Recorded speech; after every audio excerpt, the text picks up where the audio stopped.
Hi, everybody. Welcome back to Dancing with Pilates. This here is the playlist where I'm going to break down each exercise in the new intermediate mat workout that I recently gave.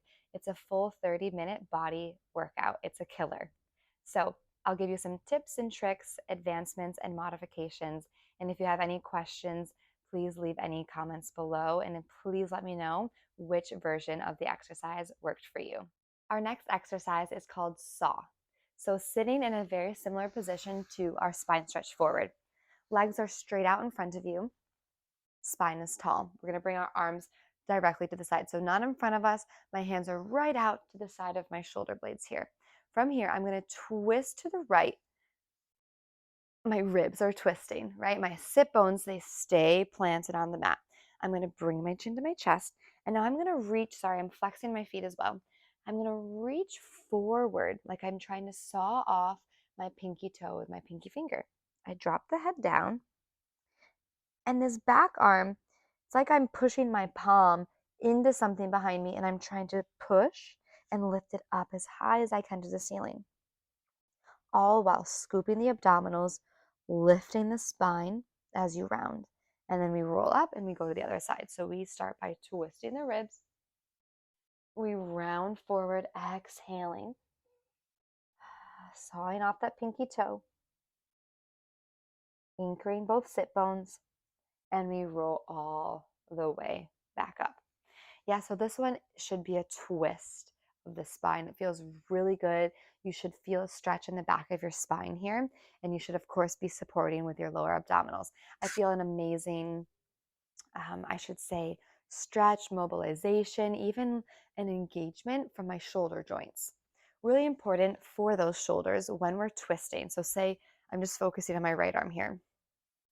As I twist to the right, you want to bring your right arm down in like a swooping motion to protect that shoulder joint, because right now my palm is facing down, but we need to rotate it eventually. So as I twist, I'm going to swoop the arm down to then rotate it up. See, now if I didn't rotate it, my palm would still be facing down, but I want it facing back, like I'm pushing into something, right? So every time you do that, you kind of little swooping motion with that arm to keep the shoulder joint safe. Now, if this is super difficult, again, tight hamstrings, or you're having, this slumped back, having a hard time sitting up, I want you to do this exercise with your knees bent. If you're having pain, same situation, knees bent, and just in general, I should say minimize the range of motion. So even with the tight hamstrings, with the pain, just don't twist as much. Make it smaller, right? Smaller.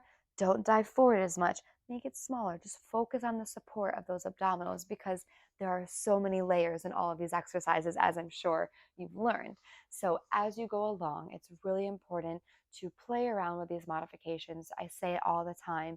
Everybody's body is super different. Even my body is different day to day. Same with you. Every day is different.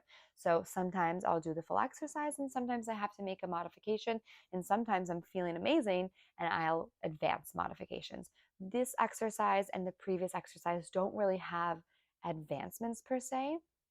What we could do is pick up the tempo to make it more challenging.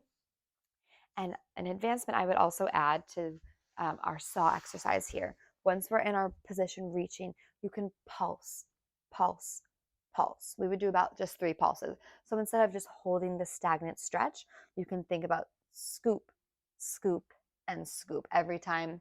That's a good advancement to work on.